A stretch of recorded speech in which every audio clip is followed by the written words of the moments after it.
parehas. Nandito po tayo sa tahanan ng kilalang action man na iginagalang na barangay kagawad na si Konsehal Florante Ogan B. Castro. Konsehal, kumusta na po ba kayo? Mabuti naman po, sir. Kumusta na po ba ang barangay Kamatsile? Ang ating pong barangay Kamatsile ay unti-unti pong umaangat at medyo gumaganda ang takbo ng buhay dahil sa pagtutulungan ng mga kasangguni at ng masipag na ABC Captain. Konsehal, sa panunungkulan po niyo mula noong 23-24, itong 25, kumusta na po ba ang ating mga magagandang legacy dito po sa ating barangay?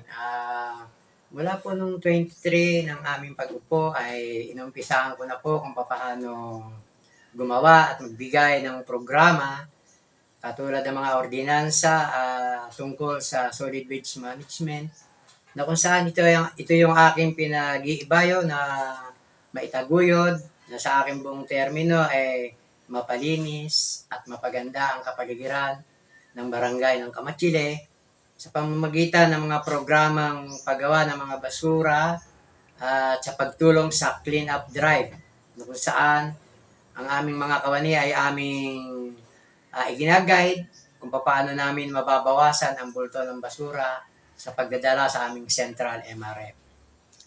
Konsi, ano po ba ang sa palagay po ninyo, ano po ba mga dapat i-priority pa dito po sa ating barangay? Sa pagkapuno ko sa loob ng 2 taon, ang priority kailangan namin gawin sa buong sanggunian at sa pangunguna ni Kapitan, meron na po kaming ginawang programa ng water facilities na kung saan patag-araw doon naghihirap ang aming mga kababaryo sa pagkuha ng tubig at kung saan balon lamang kumukuha. Kung nanonood po ba ang ating mga kabarangay ngayon dito po sa Barangay Kamatsile, ano po ba ang nais po ninyong imensahe po para sa kanila? Ang aking pong mensahe sa aking mga kababaryo, sana po ay matuto po tayong sumunod at umalinsunod sa ordinansa ng ating pamahalaang pambarangay.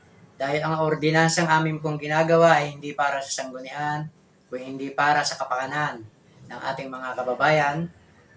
Inuuna ko nga po, ulitin ko po uli, kailangan po nating makagawa ng maayos sa clean up drive at sa solid waste management upang makuha natin ang pangunahing number tungo sa kalinisan ng bawat barangay.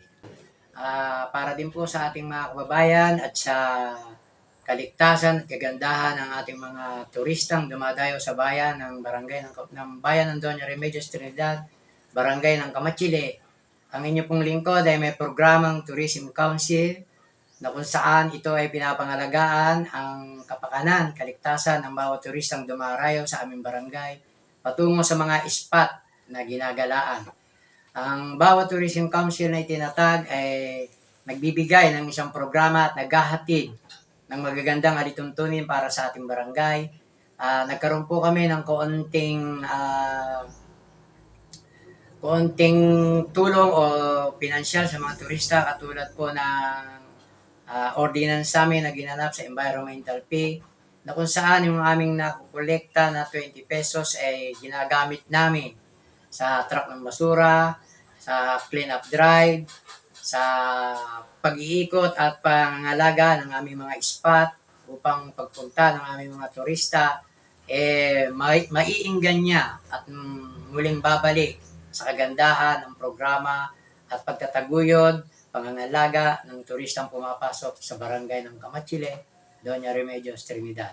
Sana po ang lahat ay magustuhan ang programang hindi nila makakalimutan dahil ang bawat Tourism Council ay may respeto, paggalang at may puso sa pagtanggap sa mga turistang pumapasok sa barangay ng Kamatsile.